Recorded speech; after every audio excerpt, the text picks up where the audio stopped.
Hey everyone, Tucson Comic Con 2025, the 16th anniversary has come and gone, and it was a blast. It's always kind of sad to see it go. Gonna go through a lot of stuff in this, so let's just get into it.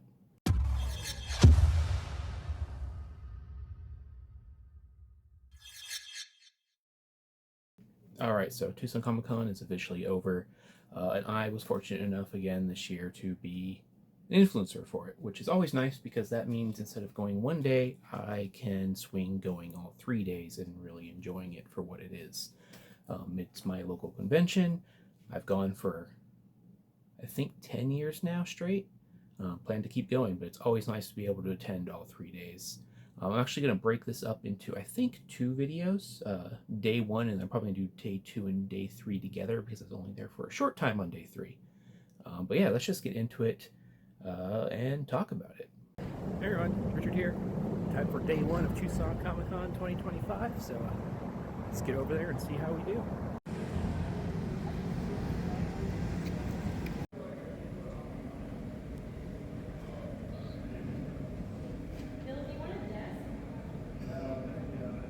Alright, so day 1 was really just kind of getting bearings for the day. Some people call day 1 the preview day, and that's generally how I treat it. I kind of walk around, get a lay of the land, check out vendors, meet up with people who I don't see very often, who are friends in the sort of comic community, the nerdy community, if you will. Go around, say hello to people, and just kind of check out what's being offered that year. I was pretty excited going into it because there was actually, this was a very strong line of guests this year.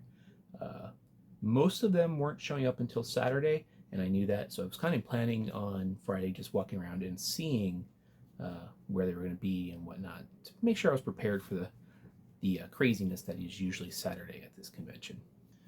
But yeah, first thing I did, walk around, saw some vendors, and before I bought anything, I wanted to make sure I go and checked out some of my friends there. So my very first stop with the convention was actually seeing John. Actually, give me a little sticker. Oh, Jax loves nachos. I'll leave it a link to everyone I happen to mention in this video in the description, so you can go check them out. But I was picking up his Welcome to Pleasant Falls book that he came out recently, and this is the Tucson Comic Con exclusive variant. I have read these. I highly recommend you picking this up, especially if you want to support indie creators. It's just fun horror is what it is, and yeah, I highly recommend you pick it up. Again, there'll be links to his stuff in the description. Picked up the A cover and the exclusive, and stay tuned for the next video. I have some more to share about this particular book, but that was my first stop. Check out John's booth and pick up my book, so that's what I did. My second stop was again another indie creator and a friend. I went and picked up Vic Holland's new sort of book / graphic novel. It has a little bit of both in it. I'll actually show a couple pages just because it's easy to show, but little previews. I really love Vic's work. Her art in particular always stands out. I really like how vibrant some of it can be. But pick this up. I believe it was limited to 100. Yeah, limited to 100. This one's number 35, and she wrote me a nice little note in there. And she gave me some fun stickers to give to my niece. So always love seeing Vic. Kind of wish it was more often, but you know, it is what it is. You know how life is. But yeah, pick that up. And I saw quite a few other people also. Actually ran into Tommy from, I believe it's Tommy's Tech, Travel, and Collectibles. Hopefully I said that right. Either way, link will be in the description. We're always catching each other in the comments of our YouTube channels, but we never actually run into each other. So ran into him, said hello, and then in the next video, I talked to him a little bit more, but it was really fun to finally get a chance to chat with him. And after that, I went around, said hello to some of the vendors I know, just kind of, check out the place, and decided to check out some booths. So the first booth I actually went to, I ended up chatting to someone who was working there for a while. I believe her name was Rachel. So shout out to Rachel if you happen to watch this. And I ended up getting a couple books there. These were just cheap bin books, but I figured why not. I'm not actually buying a lot of comics lately. I'm kind of narrowing down my collection, so I was a little more selective. But I picked up a few things. I grabbed this Transformers movie #1. Then we got a 7 to Eternity #1. This is the 3rd printing. This was a big book for a while. I have the 1st printing, but I figured why not grab the 3rd printing also. It's a fun read. And then I also grabbed this Noctera #1. I actually have quite a few of these, but this is the glow-in-the-dark variant. I got all those, I believe, for $6 for all 3. It was really fun. I spent a lot of time at the booth just chatting with Rachel, and I saw her throughout the weekend, so it was a nice little start to the convention, if you will. But yeah, picked up those 3 books, and these are actually the only like raw comics I picked up all weekend. That is not the only thing I picked up, because shortly after that I ended up going over to another booth that had an incredible deal on old magazines. They worked out, when you bought 4 at a time, to $2.50 per magazine, which is a good deal in general, but these are also older magazines. I actually sent quite a few people over to this booth that I saw, saying, you know, go check it out, because there's stuff worth having. So I figured I'll go and show what I picked up there. All right, so I got this stack right here, so a decent amount of stuff. Actually, there's a couple I probably not going to show, because I got multiples of a couple, just because I was happy to see them. But first up was this Captain Britain #32. It's a UK comic from 1977. I mainly picked it up because these are really, really nice shape. If they had more of these, I probably would have picked them up. But really vibrant colors, 1977. And if you know anything about these Captain Britain books, the paper quality is really bad. So to get one that's this vibrant and good condition, I was like, yeah, definitely pick that up. Picked up 34. Really like that cover. Really pops. And number 36. Which is pretty cool. So yeah, if they had more of those, I definitely would have picked them up, but these ones were all nice condition, and there was actually multiples of them there. I only grabbed the 3 that I thought looked the best, but they were all honestly really nice condition for their age. Then I picked up this. This is a little bit different. Again, same booth, $2.50. Popeye and His Friends. It's actually a coloring book from 1957. I think there was 1 page in it that had some coloring on it, but otherwise it's pretty untouched. But I loved Popeye growing up, so why not pick this up? Again, for $2.50, I'm not really losing anything. So thought that was cool. Same artwork on both sides, but pretty nice thing you don't really see often. And in that same vein, I also picked up this book. It's from 1971, but it basically is a compilation of the 1936 comics for Popeye.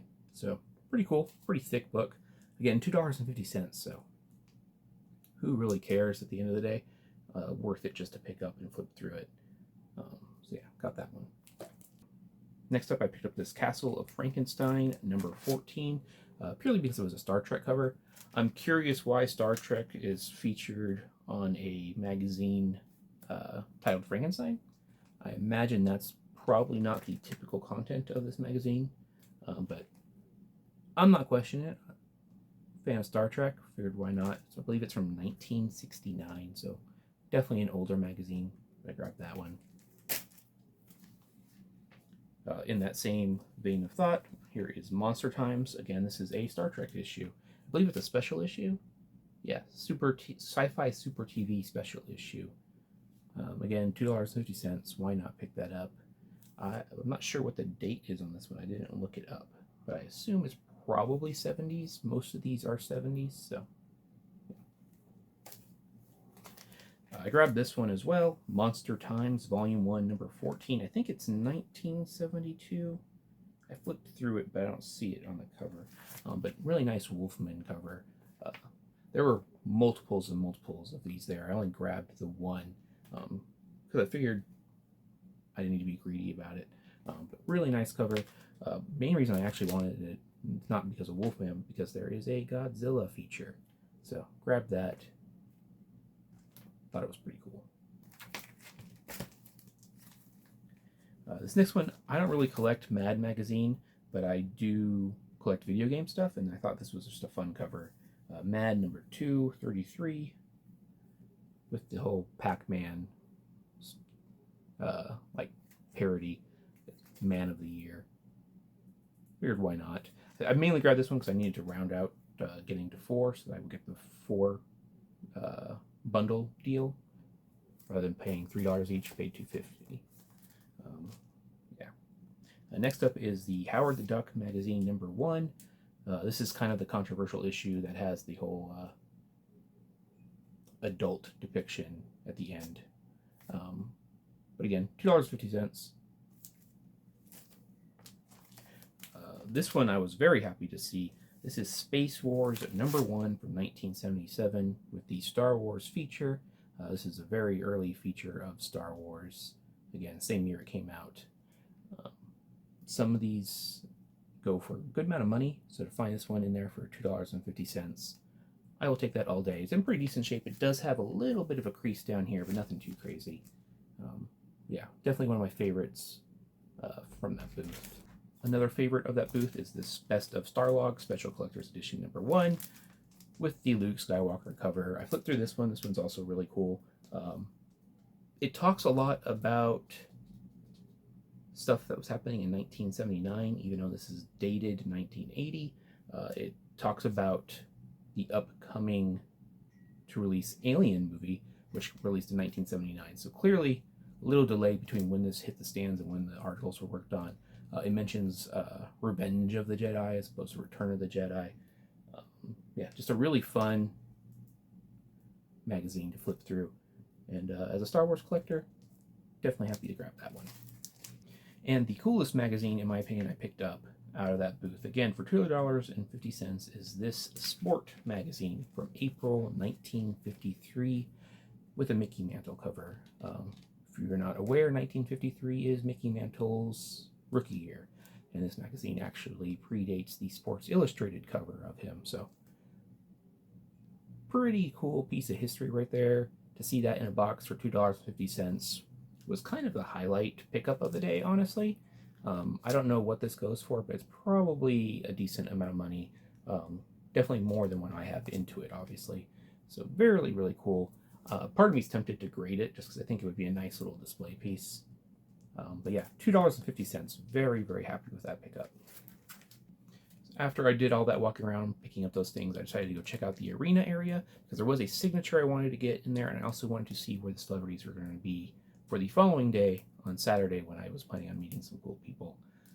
But as I was walking around, I actually found a booth that was selling Pokemon cards. And I found this right here, which is a first edition base set Sandshrew. It's kind of funny. Prior to this convention, I made a little posting. I was looking for Pokemon stuff at the convention, and I showed the non-first edition of this card, mentioning it was my favorite Pokemon. So when I saw this, I was like, oh, that's a funny coincidence. And then I saw it was only $15. This is like a $40 to $50 card. $15 is cheaper than what it is to even grade a card. So I was like, yeah, definitely pick that up. And I just noticed there are some stickers in the back of it that I didn't notice before. So let's go ahead and just see what those are real quick. Because why not?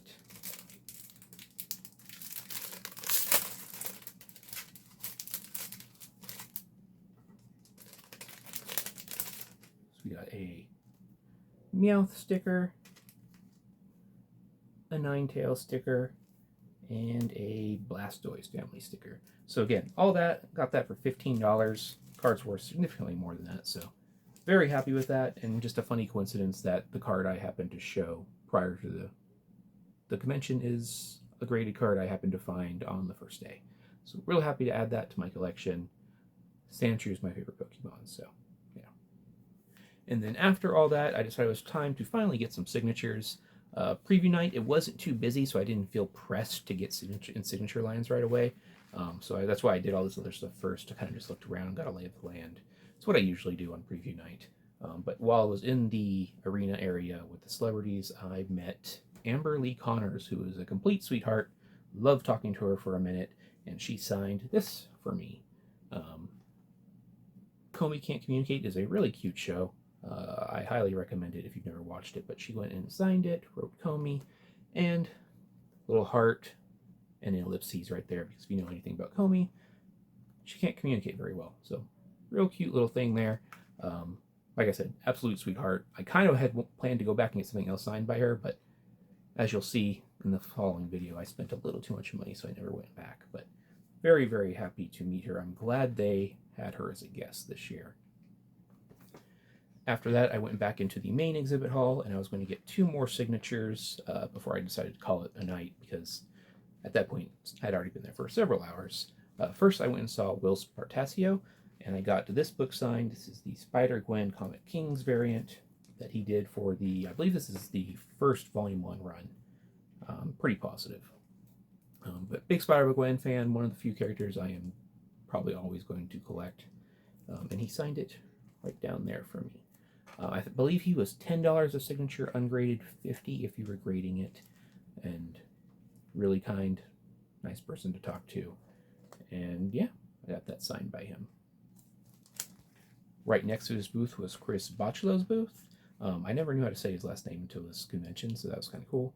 But I ended up getting something signed by him.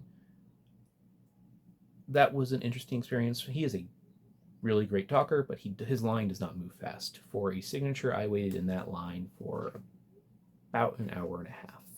That's because he does sketches for people, and he's only charging $60 for those sketches, and they're really nice. I thought about getting one, but I decided I didn't want to spend the money. I just got a signature. But I got him to sign this Comics Interview Death cover right there. One of my favorite characters, and possibly my favorite cover of that character. So had to get that. Again, signed by him down here.